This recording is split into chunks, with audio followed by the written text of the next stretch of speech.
unique situation anywhere in the world. It's unique because it's a place which is not democratic, but it's got a rule of law. And there's no other place in the world where that is the case. And, Hong Kong is governed under a different system to mainland China. And I would encourage activists to think more about how they can use that. They can take advantage of the fact that you've got some protection under the rule of law, meant to be an independent judiciary, give you some protection from the forces in mainland China, you see. And that's in terms of some of the stuff I've done and some of the protests I've done, I've thought very, very carefully about exactly what I can do, how much I've thought beforehand, how much trouble am I going to get in for doing it. And I'm aware that, there is a rule of law here who's going to give me some protection. Some of the protests I've staged, if a Chinese person tried to do that in China, they'd be locked up for 20 years. It is the question that I'm about to ask. Are you practicing what you just said? That's exactly what I'm doing, aren't I? Yeah. Basically, you try to get some protection from Hong Kong's judiciary. Yeah, because there is a rule of law here. Some people would debate how much there is a rule of law and whether there is what I call a pretense of a rule of law.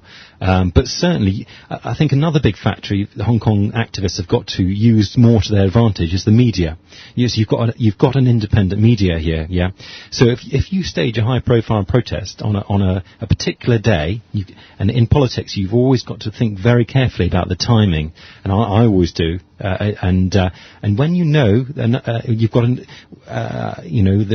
the media can give you some protection, and the rule of law can give you some protection,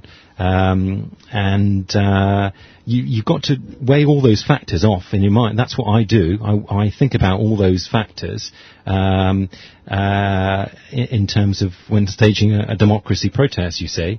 I think Hong Kong people, you've got to realise that the majority of the media are actually would support a democracy protest, and you can take a protest further with a democracy protest than, for example, a different issue.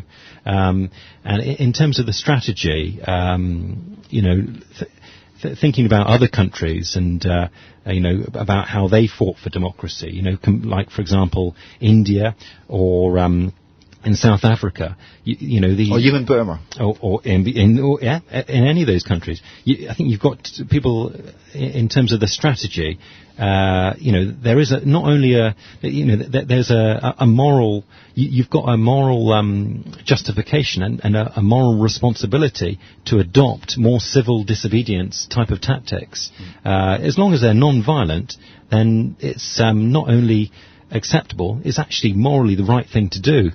But to some cynic, they may say these are just eye-catching tactics, which has no long-lasting impact on the status quo. Do you agree with that? Well, obviously, I'm just one guy, and there's only a limit you can do with just a small handful of people.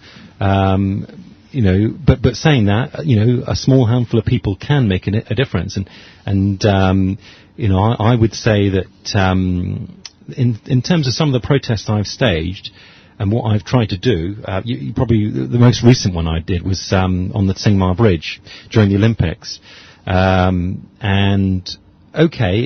in some ways it is eye-catching and there for the moment, but it does actually, it puts the government under pressure. When they actually had to, close down the upper deck of the Tsingtao Bridge to get me to come down, basically, and that does put the government under pressure. And activists have to think about how, in terms of power and the relationship, in terms of fighting for power, you've got to think about the best tactics. With more activists doing that kind of stuff, it would believe me, it would put the government and the Security Bureau under quite a bit of pressure. Staging protests on key infrastructure locations. But obviously timing is very important for that kind of thing. I always believe that politics, in politics, it's a bit like comedy. The timing of it is very important. And you've got to try and do it in a way which you get most people to support you. And that's what I try and do. Yeah. But to the realist, I mean, another question from some different point of view. Yeah. And they will say we got a elected legislative council. Why don't we just put the agenda in the council and have a debate and let the Hong Kong people decide on that? So instead of the tactics that you use, why don't you just become a politician? Well, I think it needs fighting both within the council, within the council, and within outside. And I think the strategy and the has to be different.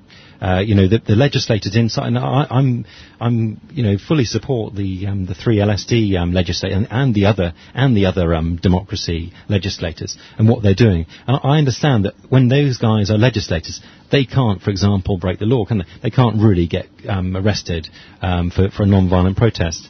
But outside, you can, you see.